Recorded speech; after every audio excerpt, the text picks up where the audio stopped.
যোৱাকালি অসমৰ মুখ্যমন্ত্ৰী চিৰাঙত যি এক মন্তব্য কৰিছে সম্পূৰ্ণ এটা মিছাৰ আশ্ৰয় লৈ এটা বক্তব্য প্ৰদান কৰিছে। দেখিছোঁ আমি যে অসমৰ সংখ্যালঘুসকল অসমত নিৰাপদে আছে বুলি তেওঁ উল্লেখ কৰিছে।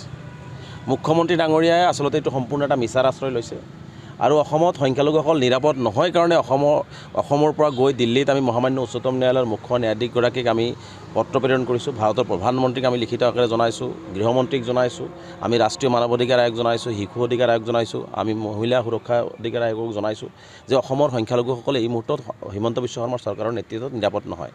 তেওঁ যধে মধে মানুহক, ভূমিহীন মানুহক ভূমি প্ৰদানৰ পৰিৱৰ্তে তেওঁলোকৰ অন্য বস্তু আৰু বাসস্থান যি মৌলিক অধিকাৰ ভাৰতীয় সংবিধান সেইখিনি দিয়াৰ পৰিৱৰ্তে তেওঁলোকক বুলডোজাৰ লগাই ঘৰ বাৰী ভাঙি তেওঁলোকক বেঘৰ কৰি আছে। কেতিয়াবা তেওঁ যধে মধে পুলিচৰ জৰিয়তে গুলীচালনা কৰি তেজৰ নৈ বোৱাই সংখ্যালঘু ৰাইজক এটা আতংকময় পৰিৱেশৰ মাজত জীয়াই ৰখাৰ চেষ্টা চলাইছে। গতিকে এনেকুৱা এটা পৰিৱেশৰ মাজত আচলতে দেখিছোঁ সংখ্যালঘুসকল নিৰাপদ নহয় আৰু মুখ্যমন্ত্ৰী ডাঙৰীয়াই বৰ এটা হাস্যকৰ কথা কৈছে যে সংখ্যালঘুসকল নিৰাপদ। গতিকে আমি স্পষ্টকৈ মুখ্যমন্ত্ৰীক প্ৰশ্ন কৰিব বিচাৰোঁ, যিজন মুখ্যমন্ত্ৰী আমি চিৰাঙৰ তেওঁৰ সংবাদ মাধ্যমৰ কথাটো বিশ্বাস কৰিম নে অন ৰেকৰ্ড বিধানসভাৰ কথাটো বিশ্বাস কৰিম? যিজন মুখ্যমন্ত্ৰী বিধানসভাত কৈছে যে আমি উজনি অসমত কোনো শ্ৰমিক গ'লে তাৰ নিৰাপত্তাৰ দায়িত্ব ল'ব নোৱাৰিম, তেনেহ'লে মুখ্যমন্ত্ৰী ডাঙৰীয়াই এটা মুখ্যমন্ত্ৰীক কেইটা চশমাৰে কথা কয়? এবাৰ আহি তেওঁ ইয়াত ক'ব সংখ্যালঘুসকল নিৰাপদত আছে, আন বিধানসভাৰ মজিয়াত অন ৰেকৰ্ড ক'ব তেওঁ সংখ্যালঘুসকলৰ নিৰাপত্তাৰ দায়িত্ব ল'ব নোৱাৰে। তাৰ উপৰি আৰু কথা কৈছোঁ, ধিঙত আজি যি জঘন্য ঘটনা সংঘটিত হ'ল, আজি অপৰাধীক আদালতত যোৱাৰ সময়ত আদালতত যোৱাৰ সুযোগেই নিদিলে। আজি আৰক্ষীৰ হাতত তেওঁলোকে পানীত পৰি আসামী মৃত্যু হ'ল। সি দোষী নিৰ্দোষী সি আদালতত ক'বই নোৱাৰিলে আৰু তাক মুকলি আকাশৰ তলত শাস্তি বিহিব নোৱাৰিলে। আজি আৰক্ষীৰ হাততো মানুহ আসামীও নিৰাপদ নহয়।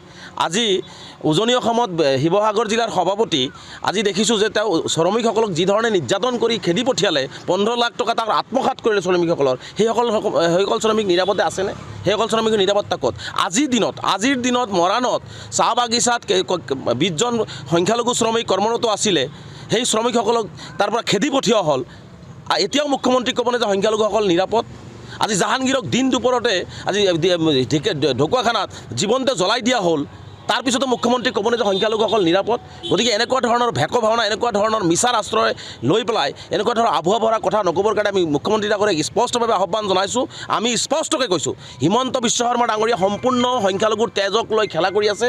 সংখ্যালঘুৰ তেজৰ নৈ বোৱাই পেলাই তেওঁ আচলতে ৰাজনীতি কৰি তেওঁৰ গাদী ৰক্ষা কৰিব বিচাৰি আছে। তেওঁ পুলিচৰ ক্ষমতা ব্যৱহাৰ কৰিছে, তেওঁ বন্দুকৰ ক্ষমতা ব্যৱহাৰ কৰি পেলাই সংখ্যালঘুসকলক তেওঁ অসমৰ মানচিত্ৰৰ পৰা তিলকৈ নিক্ষেপ কৰাৰ এটা ষড়যন্ত্ৰত লিপ্ত হৈছে। গতিকে মুখ্যমন্ত্ৰী ডাঙৰীয়াৰ এনেকুৱা কথাক আমি কোনো পদ্ধতিতে মানি ল'ব নোৱাৰোঁ। সেইকাৰণে আমি মহামান্য উচ্চতম ন্যায়ালয়ৰ পৰা আৰম্ভ কৰি ভাৰতৰ প্ৰধানমন্ত্ৰীৰ পৰা আৰম্ভ কৰি সকলোৰে ওচৰত আমি ন্যায় বিচাৰি নিৰাপত্তা বিচাৰি আবেদন কৰিছোঁ আৰু আমি আশাবাদী হৈ আছোঁ যে অসমৰ সংখ্যালঘুসকল দিনক দিনে আজি কম্পমান হৈ পৰিছে।